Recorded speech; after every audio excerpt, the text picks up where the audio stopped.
first and second generation Honda Fit subcompacts won our hearts with a combination of dynamics and practicality that couldn't be beat at their price points, or perhaps any price point.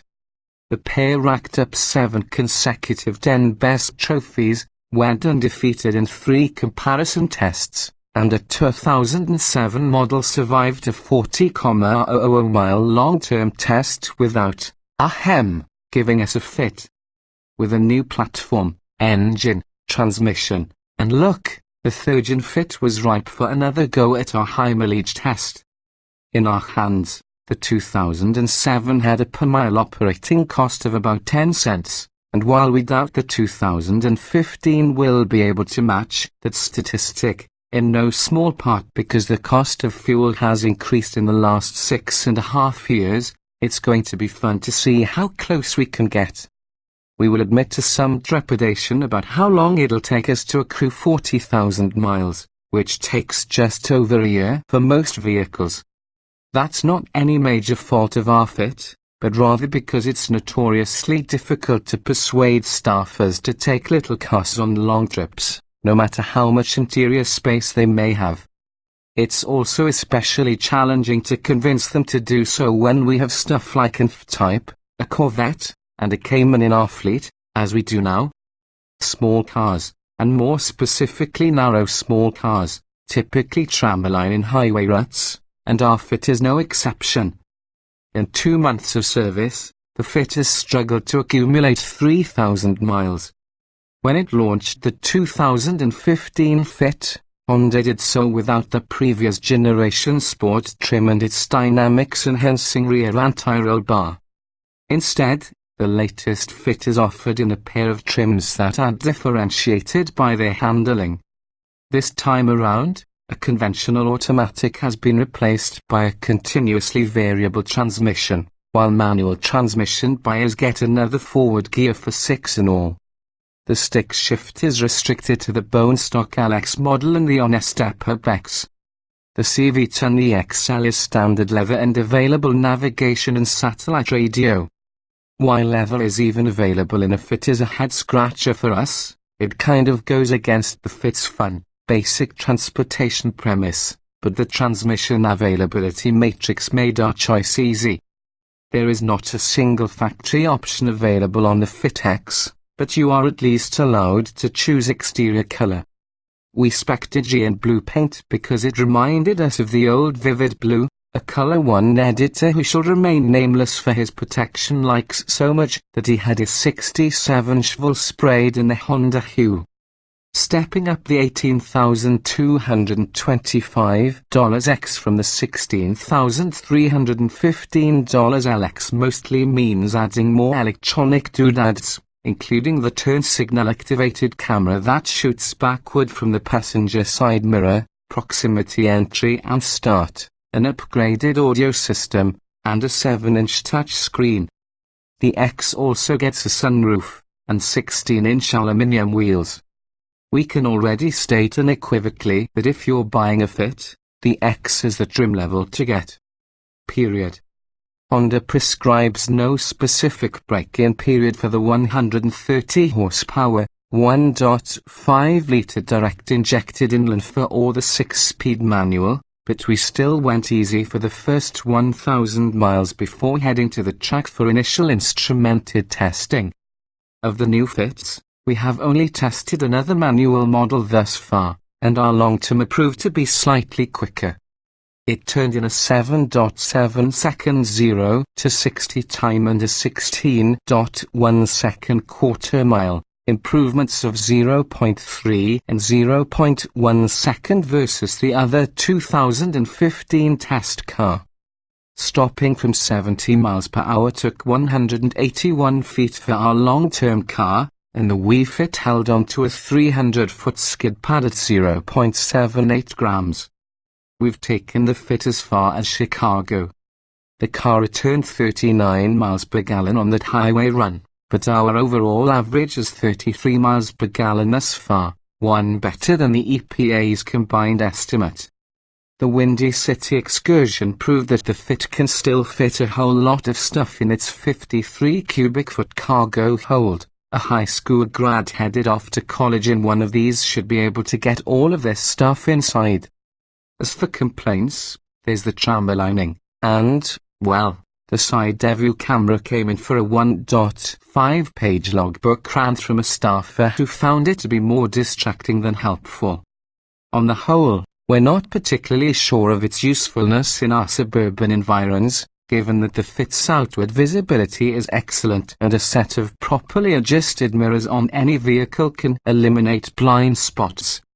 The feature did, however, save a couple of fast-moving, seemingly suicidal bicyclists bacon when we were set to make right turns in more urban areas. Those who dislike the feature can deactivate it, though. Our previous test of the new Fit came to the conclusion that this latest generation has lost some of the joy in its driving experience. Our long-term test has so far confirmed that, yes, it's softer overall than before, the steering is less feelsome, and the clutch pedal feels sprung with tissue paper, but we're also rapidly coming to the conclusion that there are still few other sub-$20K cars that rival this Honda's combo of usefulness and fun. Indeed, 2 months with the Fit have reinforced the notion among the staff that budget transportation doesn't have to be a penalty. We'll see if that impression holds up. Honda's thrifty little Fit has long been our favorite cheap commuting corpuscle, being a 10 best winner many times over, a packaging marvel, and a pleasure to drive for a car costing so little. So when Honda replaced the car last year with a third-generation version built in a new plant in Celaya, Mexico, we swung the net and pulled in this Aegean Blue X model that had as standard a 6-speed manual, factory touchscreen, rear-view camera, Bluetooth connectivity, and a few other niceties that, together, meant we didn't feel compelled to upgrade any further. Total price, $18,225. Since then, our Fit has gone from 0 to 13,000 miles over the past 7 months, crossing the continental United States for a stint in Los Angeles and notching just 1 regular service stop and no irregular service visits beyond some local bulletin work. It's been the inexpensive, reliable Honda for which the brand is famous, and at 7.7 seconds to 60 miles per hour, not the slowest thing we've tested lately, either. No doubt that's partly due to a curb weight of just 2,578 pounds, a mere 58 heavier than our final test example of the old model, which is certainly helping the Fit achieve its 33 miles per gallon average fuel economy thus far in the test. However, the new little Fit has big shoes to fill, and the initial impressions have been of a larger, plainer car that lacks some of the driving wattage of the old version. Where there was once a hearty snarl from beyond the firewall, the new 1.5-litre 4 makes mechanical sounds both unflattering and unexciting, from the pronounced tick-tick of direct injectors at idle to the somewhat too loud drone at highway speeds. Cabin noise is a repeating theme in the logbook as the Fit goes hither and yon, stopping for frequent refills of its thimble-sized fuel tank. What we like, the wee Fit still holds a ton of swag and could easily serve as your household's key workhorse, assuming that the arrival of little angels hasn't blessed you into needing a Chevy Tahoe or something. The Fit moves with enough breezy fleetness, especially when the precise shifter has worked with skill, that few people have dinged it for having a mere 130 horsepower. You have to plan your traffic bolts in advance, but the Fit answers with a modest surge and affirming steering and brakes, guiding it into the microscopic parking spots in South Koreatown is made much easier by the Fit's tight proportions, its rear-view camera, and even its side-view lane watch mirror camera, a Honda-exclusive feature that has both admirers and critics.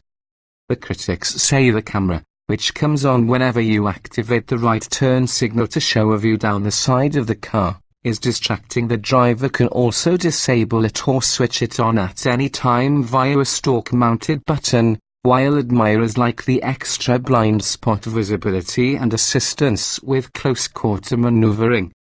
What we don't like, noise, both of the road and engine variety, bothers many of the Fitz drivers.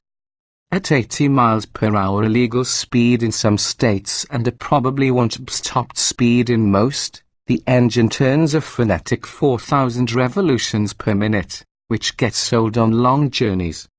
The fuel tank is small, meaning frequent trips to the pump on those same treks, and the yellow refill light comes on with almost 3 gallons still in the tank, or about 100 miles of range, nearly 30% of the tank's total capacity. If you're the nervous, compulsive type who simply cannot ignore a premature dashboard warning light, then the Fit will hound you into spending much of your life at fuel stations. On the 2,400-mile trek from Ann Arbor to the west coast, our hapless road warrior stopped 13 times for fuel. Honda puts the tank size at 10.6 gallons, but our biggest fill-up so far was 9.88, with the gauge buried deep in the E-zone and the driver certain he'd be down to foot power at any moment. One element of cheapness that drives us crazy: the long, thin, passenger side windshield whipper arm flutters comically at highway speed. Perhaps Honda needs to slightly increase the gauge of steel of this one component and take the weight hit of an ounce or two, because it makes the car seem like something built in Romania. What went wrong? So far, the Honda has done nothing but perform reliably. 2 items were taken care of during the routine stop at 10,000 miles. Following through on a technical service bulletin, technicians replaced the front bumper beam to install a new piece with stouter welding. And as part of a recall, techs checked to see if the plastic A-pillar interior trim was embossed with a federally mandated side curtain airbag stamp. It was, although apparently the trim pieces on some Fits weren't designed to go over the devices. Where we went. As a dedicated city car, the Fit's journeys have mostly been local. But it has gone across the US via a southerly route that took in Oklahoma, Texas, and New Mexico, and it has traveled up and down the California coast several times, with repeated visits to San Francisco and a journey to Sonoma County. At some point soon, it'll head back to Ann Arbor and destinations east as we pile on more miles with Honda's efficient little cube.